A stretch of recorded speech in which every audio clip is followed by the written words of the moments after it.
इस वीडियो को पूरा देखो। आज ही आपके जीवन से सारी परेशानी खत्म होगी।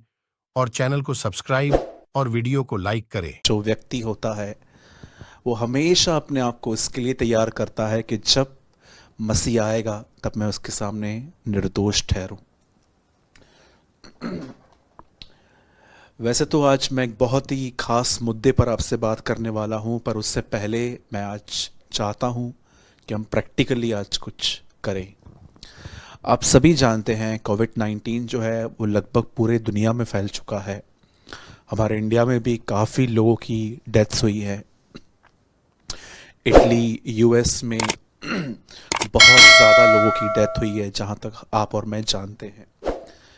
लेकिन मेरे भाइयों और बहनों, ये एक अनुग्रह है, यह एक दया है। मैं समझता हूँ ये एक रहम है हमारे खुदा का हम पर कि हम बचे हुए हैं और खुदावन ने हमें संभाल के रखा है। मैं चाहता हूँ आप में से जितने भी लोग मुझे इस समय देख रहे हैं, मैं चाहता हूँ अगर आप टीवी में देख रहे हैं तो इट्स ओके, लेकिन अगर आप सेल फोन में मुझे देख रहे हैं तो मैं चाहूँगा कि आप अपना दाहिना हाथ खुदा की तरफ, उस स्वर्ग की तरफ उठाएं और आइए हम उसकी शुक्रगुजारी करें। परमेश्वर पिता, हम आपको धन्यवाद देते हैं क्योंकि आपने हमारे लिए अपना बेटा दिया। प्रभु जी, आपने हमारे लिए प्रभु जी अपना खून बहा दिया। आपने हमें पाकरू दिया। आपने हमारी कंगाली में हमें बरकत दी। आपने हमारे अकेलेपन में आप हमारे साथी ठहरे। उन रास्तों पर जहाँ पर कोई हमारे साथ नहीं चलता, आप हमारे हमसफ़र हुए। प्रभु जी, आप ही राह हैं, आप ही मंजिल हैं। प्रभु जी, हम आपको धन्यवाद देते हैं उस प्यार के लिए प्रभु जो आपने हमसे किया है। हम धन्यवाद देते हैं क्योंकि आप हमारे आंसुओं को पोंछते हैं, और हम धन्यवाद देते हैं प्रभु जब हम पूरी दुनिया प्रभु जी इस बीमारी में जकड़ में है, पर आपने हमें बचाया है, आपने हमें संभाला है, आपने हमारे परिवारों को सुरक्षित रखा है। इसके लिए हम आपको धन्यवाद देते हैं और हम विश्वास करते हैं प्रभु जी कि जो लोग इस कोविड-19 से बीमार हैं, आप उन्हें भी प्रभु जी दुआ के द्वारा आप उन्हें चंगा करने जा रहे हैं। मैं बिलीव करता हूँ प्रभु जी कि उनका भला होगा और वो लोग भी एक अद्भुत गवाही से बाहर आएंगे। प्रभु, हम विश्वास करते हैं प्रभु आपने हमारी दुआओं को सुना। सारी महिमा आदर आपको देते हुए हम इस दुआ को यस्सु के नाम में मांगते हैं। आमेन, आमेन। मेरे भाइयों और बहनों, मैं वचन की शुरुआत लगभग 15 मिनट के बाद स्टार्ट करूंगा, लेकिन उससे पहले मैं आपके साथ एक मुद्दे पर बात करना चाहता हूं, और वो मुद्दा है एंगर, गुस्सा। क्या आप इस बात को जानते हैं? इससे पहले कि यस्सु पकड़वाया जाए, उससे पहले एक रात पहले पतरस ने अपने छुरे से, तलवार से उसने एक आदमी के कान को काट दिया था। वो बहुत गुस्से में आ गया था। आप बाइबल में एक और व्यक्ति को देख सकते हो जो गुस्सा और जलन से भरा हुआ था, और उसका नाम था केन, जिसने अपने भाई की हत्या कर दी। बाइबल में आपको ऐसे बहुत सारे लोग मिलेंगे जिन्हें बहुत गुस्सा आता था, और आप देखिए अपने गुस्से के कारण उन्होंने बहुत कुछ खो दिया। क्या आप इस बात को जानते हैं कितने सारे संबंध हैं जो आज गुस्से की वजह से खराब हो चुके हैं? गुस्से की वजह से लोगों की नौकरियां चली गई, गुस्से की वजह से लोगों की शादियां टूट गई, गुस्से की वजह से आज लोग जो हैं बहुत लोगों के साथ संगति नहीं करते। और कभी कभी मैं आपको कहूँगा, अगर आप एक ऐसे व्यक्ति हैं ना जिनके नाक पे हमेशा गुस्सा रहता है, मैं आपको बताना चाहता हूँ, आप लोगों के सामने एक ऐसी इमेज क्रिएट कर दोगे कि कोई भी व्यक्ति आपसे कुछ बोलने से पहले बहुत हद तक सोचेगा, क्योंकि वो जानता है कि आप एक शॉर्ट टेम्पर व्यक्ति हो। मैं 14 साल से प्रभु में हूँ, पर मैं सेवकाई 7 या 8 सालों से कर रहा हूँ।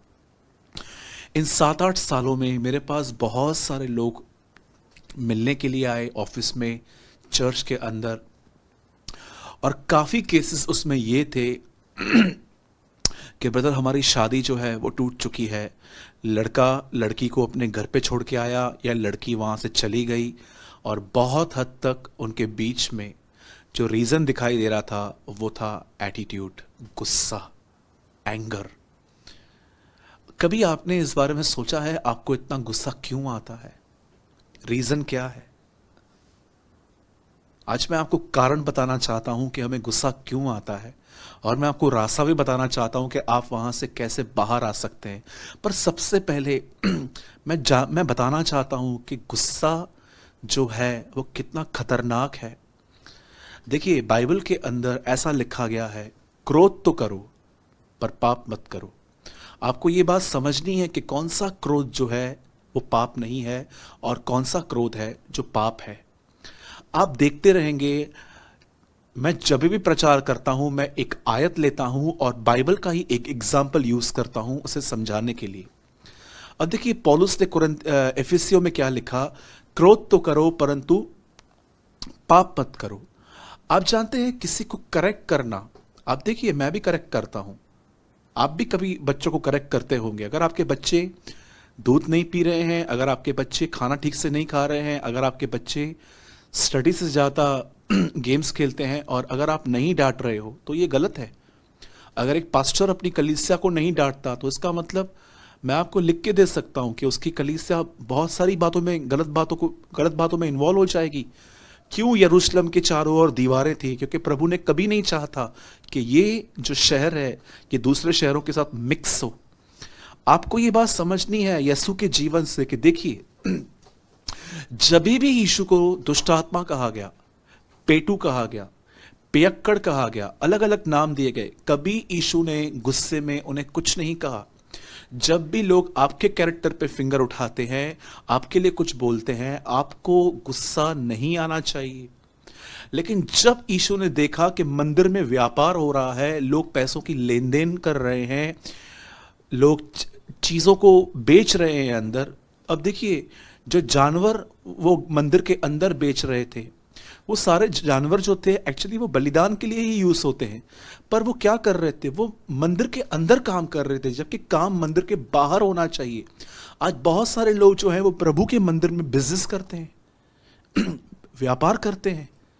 जब यीशु ने देखा कि ये मंदिर के अंदर व्यापार करते हैं, तब यीशु को गुस्सा आया। ऐसा लिखा है कि उसने सब कुछ जो है उनका उलट पुलट कर दिया और उसने फेंक दिया सबको। पर आपने एक बात देखी होगी कि पर यीशु को गुस्सा कहां आया, जब उसने देखा कि परमेश्वर के राज्य में कुछ खराब हो रहा है। मेरे भाइयों और बहनों, इस बात को याद रखिए, जीसस ने किसी व्यक्ति को नहीं मारा। यीशु ने न किसको गाली दी, न यीशु ने किसको श्राप दिया, न यीशु ने वहां पर किसी का नाम लिया था, कभी भी नहीं। लेकिन यीशु ने वहां पर जो सिस्टम था, जो वो काम कर रहे थे, उसने उस सिस्टम को ही उखाड़ दिया, निकाल के फेंक दिया। अब देखिए, इस बात को ध्यान से सुनिए। जब यीशु को लोग उसके कैरेक्टर के लिए बोलते थे, तू पेटू है, तू पियक्कड़ है, तू ऐसा है, तू ऐसा है, तब यीशु कुछ नहीं कहते थे। लेकिन जब यीशु ने देखा कि प्रभु का मंदिर खराब हो रहा है, तब उससे गुस्सा आया। यदि आप ध्यान दें तो आज के लोग बिल्कुल उल्टे हैं। जब उनके चरित्र के ऊपर आता है तो उन्हें बड़ा गुस्सा आता है, लेकिन जब वो देखते हैं कि परमेश्वर के राज्य में, उसकी कलीसिया में कुछ बुराई हो रही है, तो वो चुप रहते हैं। ये बात दर्शाती है कि हम कॉम्प्रोमाइजर्स हैं।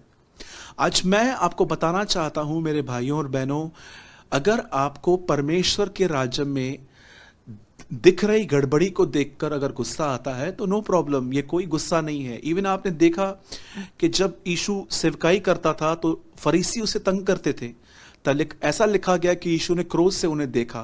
अगर आप किसी की भलाई करने जा रहे हैं और कोई आपको रोक रहा है, वहां पर गुस्सा करना पाप नहीं है। परमेश्वर के राज्य के अंदर अगर कुछ गलत हो रहा है और आप वहां पर गुस्सा कर रहे हैं, आपको गाली नहीं निकालनी है, आपको कुछ और नहीं करना है, कोई अब्यूज लैंग्वेज बात नहीं करनी है, पर आपको गुस्सा करना चाहिए, इसमें कोई गलत बात नहीं है। लेकिन अब मैं आपको उन लोगों से बात करना चाहता हूं जिन्हें बहुत गुस्सा आता है, घर के अंदर, ऑफिस के अंदर, बहुत सारी जगहों पे। मैं चाहता हूं आप आज इस जड़ को पकड़ लें।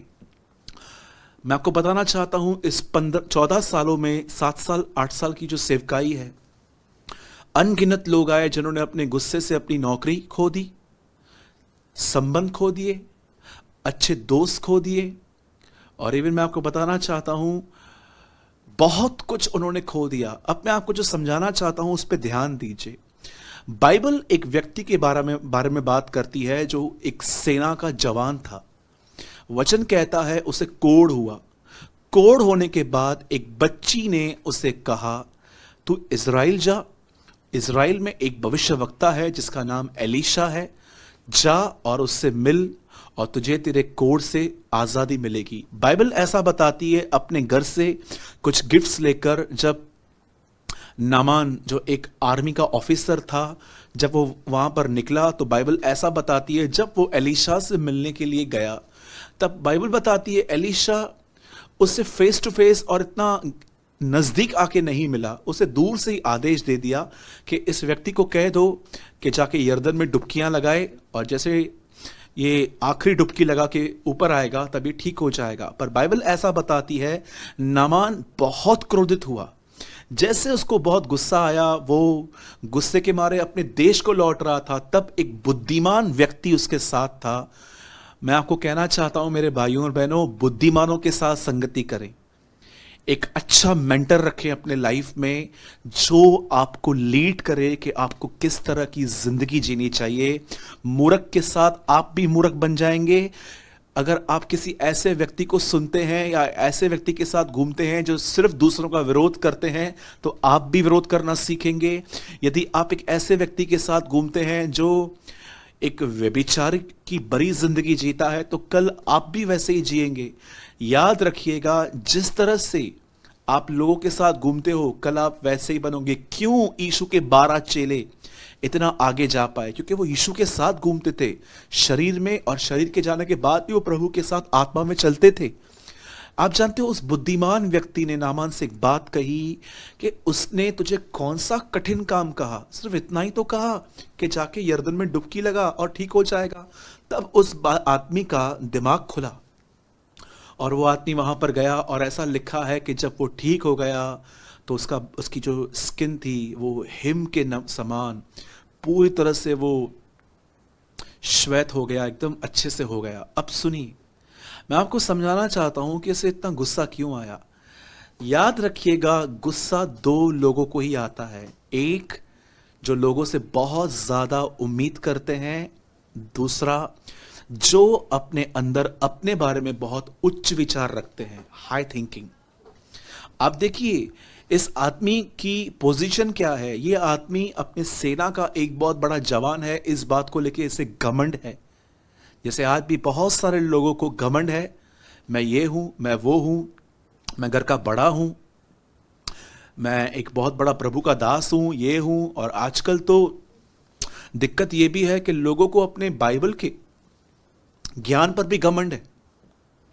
आप देखिए, आप कुछ लोगों को सिखाना चाहेंगे पर वो आपसे कभी नहीं सीखेंगे, क्योंकि उन्हें लगता है कि मुझे इनफ पता है, अब मुझे किसी से भी सीखने की कोई जरूरत नहीं है। आप जानते हो, एक प्रॉब्लम ये था इस आदमी के अंदर कि ये अपने आप को कुछ समझता था, और दूसरी बात जो थी वो ये थी कि इसने अपने मन के अंदर ऐसी थिंकिंग रखी थी कि जब मैं वहां पर जाऊंगा, एलीशा खुद आएगा, मेरा स्वागत करेगा, मुझे लंच देगा, मुझे डिनर देगा, मुझे चाय देगा, मुझे वो देगा, मुझे सब कुछ, मेरी पहनवाई करेगा, तब वो कहेगा मैं आपके लिए क्या कर सकता हूं। लेकिन ऐसा कुछ नहीं हुआ।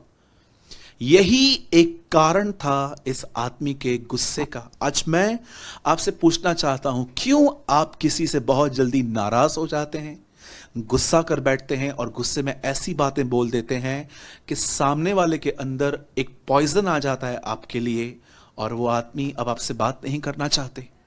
मेरे भाइयों और बहनों, सबसे पहले अपने विचारों में अपने आप को छोटा रखिए।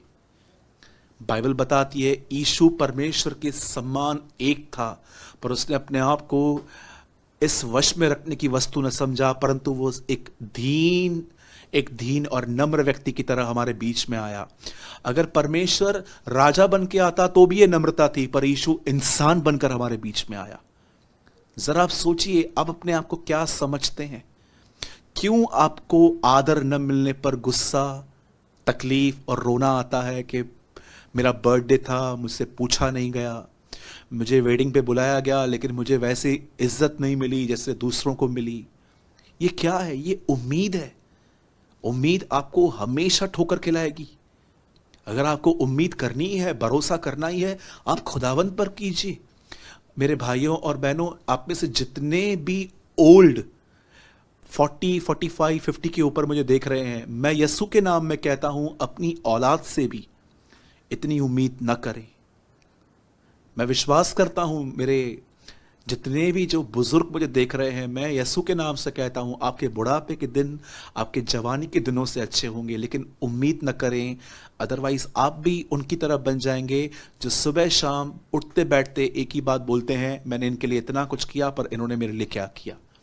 और दूसरी चीज, एक होती है उम्मीद, एक होता है अपने आप को बड़ा समझना, और दूसरी चीज है उम्मीद। अपने आप को छोटा रखिए, हम कुछ भी नहीं हैं।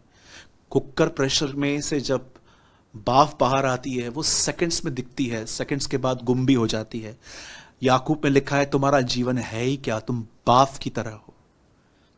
जरा आपने सोचा, एक बीमारी आई इन दिनों में, क्या ऐसा है इस दुनिया में कि जो बहुत पैसे वाले हैं वो बाहर घूम रहे हैं, लेकिन गरीब अंदर बैठे हैं?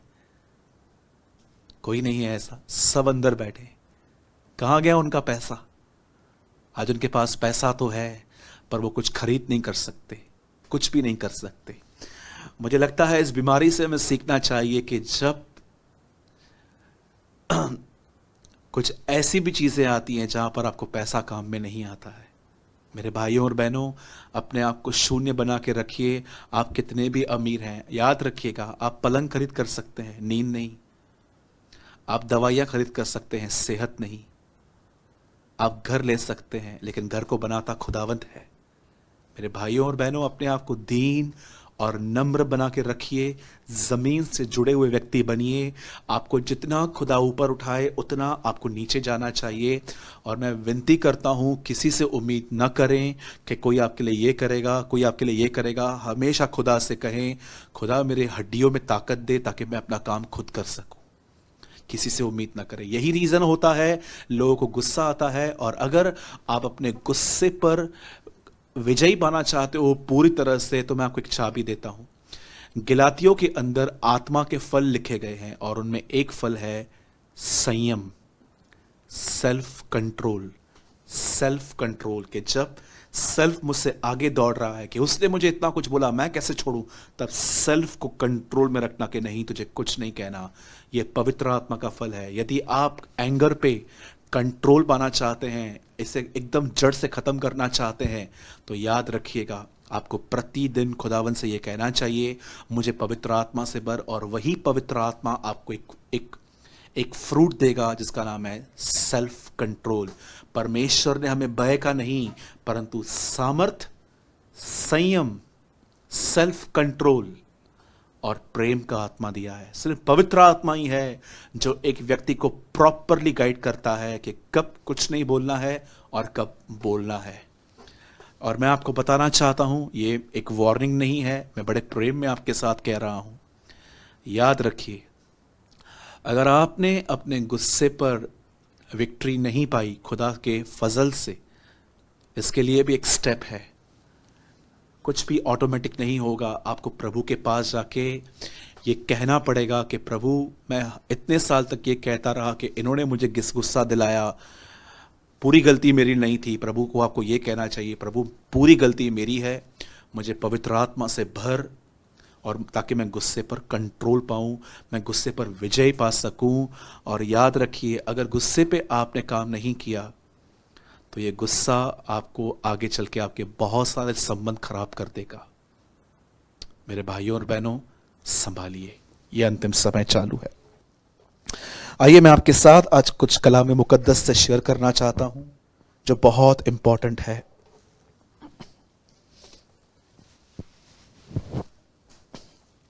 मैं चाहता हूं आप में से हर व्यक्ति मेरे साथ खोल सकता है लूका रचित सुसमाचार,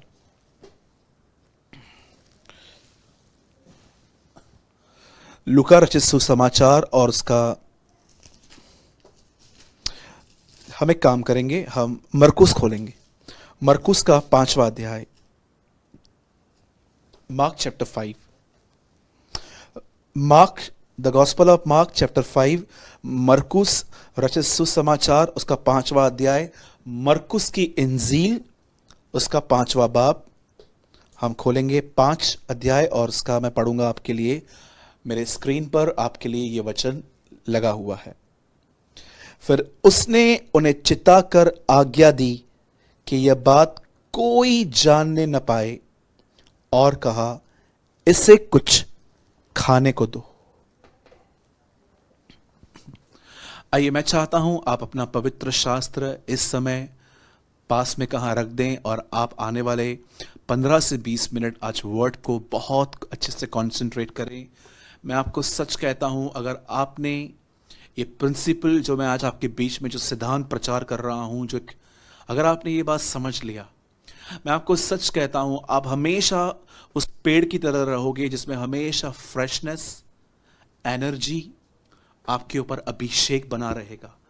इसलिए मैं आपसे कहता हूं, ये एक बहुत ही विशेष संदेश है आप लोगों के लिए। और मुझे लगता है कि लॉकडाउन में जितने भी मैसेजेस मैंने प्रीच किए हैं, मुझे लगता है कि ये मैसेज सबसे बेहतर होगा। हर मैसेज जो है वो अपनी ग्लोरी रखता है, लेकिन ये संदेश बहुत ज़रूरी है आपके लिए। मैं चाहता हूं अब आप बहुत ध्यान दीजिए। बाइबल ऐसा बताती है कि यीशु मसीह एक कुंवारी के द्वारा पैदा हुए, उसका नाम मरियम था। बाइबल ऐसा बताती है कि यीशु 12 साल की उम्र में एक बार मंदिर में दिखाई दिया, वो भी शास्त्रियों से वचन के विषय में बात करते हुए। और आप उसके बाद अच्छे से जानते हैं कि यीशु फिर सीधा 30 साल के बाद हमें दिखाई देते हैं, जब वो अपने कजिन ब्रदर से बैप्टिज्म लेने के लिए यरदन नदी पे आया। यरदन नदी पे बपतिस्मा लेने के बाद उसके लिए आकाश से यह वाणी आई कि यह मेरा प्रिय पुत्र है जिससे मैं अति प्रसन्न हूं। यह होने के बाद यीशु की टेस्टिंग हुई। वह खाने में, दुनिया की शोहरत में और परमेश्वर की परीक्षा करने में, इन तीनों बातों में परखा गया। लेकिन बाइबल बताती है वो किसी बात में नीचे नहीं हुआ। उसे हर बार शैतान को वचन से हरा दिया। वहां से यीशु ने अपनी पब्लिक मिनिस्ट्री स्टार्ट की। और आप सभी जानते हैं कि यीशु मार्था और मरियम के घर जाते थे, यीशु जक्कई के घर में गए थे, यीशु शिमोन कोढ़ी के घर में गए थे, यीशु पतरस की सांस को ठीक करने के लिए वहां पर गए थे। लेकिन आज मैं एक और विजिटेशन आपको बताना चाहता हूं जो बड़ी ऑसम है। बाइबल बताती है यीशु एक जगह पे थे और उनके सामने एक व्यक्ति आया और इस आदमी का नाम था याईर। वचन कहता है याईर की बच्ची बीमार थी और जब यीशु को यह संदेश मिला तब ऐसा लिखा गया है, यीशु उस बच्ची को चंगा करने के लिए आगे बढ़ा। लेकिन वचन कहता है जब वो आगे बढ़ ही रहा था तब एक स्त्री भीड़ के बीच में आई और उसने यीशु के कपड़े को टच किया। यीशु में से सामर्थ निकली और उस बहन का जो 12 साल से लहू बहने का जो प्रॉब्लम था उसको, वो उसी घड़ी वो चंगी हो गई, ठीक हो गई। और जब ये बातें जब यीशु ने पीछे मुड़कर देखा तो यीशु ने कहा कि किसने मुझे छुआ है। तब बाइबल ऐसा बताती है कि लोगों ने उससे कहा भीड़ आप पे गिर रही है, लेकिन यीशु जानता था ये टच बहुत डिफरेंट है, क्योंकि लोग उन दिनों में यीशु को टच कर रहे थे लेकिन सब ठीक नहीं हो रहे थे। लेकिन यीशु जानता था कि ये छूना बहुत डिफरेंट है, बहुत अलग है। और आप जानते हो जब यीशु ने उस बहन से मुलाकात करी तो ऐसा लिखा है कि यीशु ने कहा, मेरी बेटी, तेरे विश्वास थे तुझे ऐसा किया है। और उस प्रभु ने उसको बेटी कहा। ये चंगाई से ज्यादा अच्छा है कि खुदावंद हमें बेटा और बेटी कहे। और बाइबल बताती है ये जब हो ही रहा था तब एक और व्यक्ति वहां पर आया जो याईर और यीशु के लिए एक मैसेज लेकर आया था। और उसने कहा आके, गुरु को कष्ट न दे, अब प्रभु को ले जाने की कोई जरूरत नहीं है क्योंकि बच्ची मर चुकी है। जब उसका बाप आया था यीशु से मिलने तो उसने कहा था मेरी बच्ची बीमार है, लेकिन अब एक और मैसेज आया कि वो मर चुकी है। उस घर के अंदर मातम चल रहा था।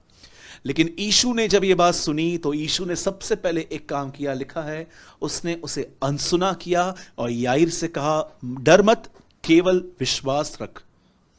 मेरे भाइयों और बहनों, कितनी अच्छी बात है कि हम सबसे पहले अपने विश्वास की रखवाली करें और उसके बाद हम उन्हें भी संभालें जो विश्वास में कमजोर हैं। अगर आज की कलीसियाओं को आप देखें, सब नहीं लेकिन बहुत सारी कलीसियाएं लोगों की कमजोरियों को कंडेम करती हैं। अगर चर्च के अंदर कई बार जब लोग आते हैं और एक दूसरे से मिलते हैं कि मुझसे व्यभिचार होता है, मुझसे पाप होता है, मुझसे ये होता है, मुझसे वो होता है, तो हम उनके गुनाहों को दूसरों के सामने बता देते हैं। लेकिन आप में से कितने लोग हैं जो आप अपने कलीसिया में कमजोरों को संभालते हो? जरा सोचिए। यीशु ने यहां पर याईर को ये नहीं कहा कि ध्यान मत दे, वहां पर उसे चिल्लाया नहीं, उसे सिंपल कहा डर मत, सिर्फ विश्वास रख। यीशु के करेक्शन करने का जो वे था बड़ा ही अच्छा था। आप देखिए, जब मार्था कंप्लेन लेकर आई कि मरियम कुछ काम नहीं करा रही है, तब यीशु ने मार्था को कुछ गंदे तरीके से नहीं, बस सिंपल वे में कहा, मार्था, हे मार्था, तू बहुत सारी बातों के लिए चिंता करती और घबराती है, you're full of overthinking, तू पूरी तरह से सिर्फ सोचती रहती है। तब यीशु ने उससे कहा डर मत, केवल विश्वास रख। और जैसे यीशु उसके साथ आगे बढ़े, उस घर के अंदर गए, वहां पर लोग रो रहे थे और यीशु ने वहां पर सबको बाहर निकाल दिया, क्योंकि यीशु वहां पर काम नहीं कर पाता जहां पर लोग फेथ नहीं रखते। मैं आज भी जानता हूं, एक समय था परमेश्वर के महान जन स्मिथ विगिलस्वर्थ को एक जगह पर न्योता दिया गया कि आप यहां पर आइए और हमारी बेटी में से दुष्ट आत्मा निकालिए। जब स्मिथ विगिलस्वर्थ उस घर के अंदर गए तो उसके बहुत ही लाचार उनके माँ बाप जो थे, उस बच्ची के जो माँ बाप थे, बड़े लाचार दिखे। उन्होंने कहा मेरी बच्ची को दुष्ट आत्मा ने पकड़ा है, वो कपड़े नहीं पहन पाती है, हमने उसे ऊपर एक रूम में बंद करके रखा है। तब Wigglesworth, a bold prophet of God, एक ऐसा परमेश्वर का महान जन जो अपनी सदी में अपना काम पूरा करके गया, उसने कहा मुझे ले चलो। और जैसे वो वहां पर गए, ऐसा लिखा है उस किताब के अंदर कि जैसे वो वहां पर गए, उस बच्ची के तन पर एक भी कपड़ा नहीं था।